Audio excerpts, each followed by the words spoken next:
Signe Lie, du må siges at være den af jer tre, der er allermest i vælten. Hvor meget opmærksomhed får du, når du går på gaden, for eksempel? Jamen, det er helt sindssygt. Altså, jeg er blevet sådan en fænomen, cool person, og jeg kan ikke gå nogen steder. Jeg må tage smutveje, og altså, jeg er meget anonym. Prøver sådan at være så meget som muligt, når jeg går ud.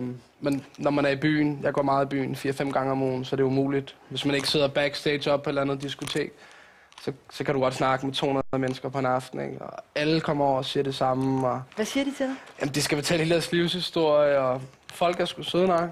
Men er det ikke også det, du gerne har ville opnå? Altså det her med, at alle folk kender dig, alle ved, hvem du er? Nej, det tror jeg bare, at det er noget...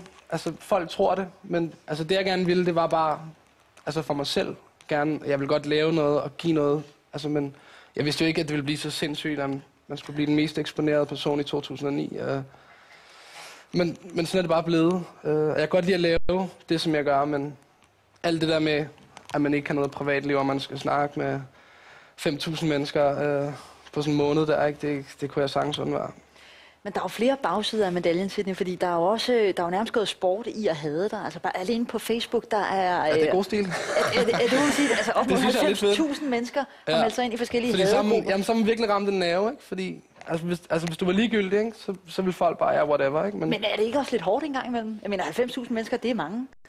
Nej, det er jo altid sådan nogen, som går igennem livet uden at fatte noget, og bare aldrig kommer til at fatte noget, ikke? Altså, jeg føler mig...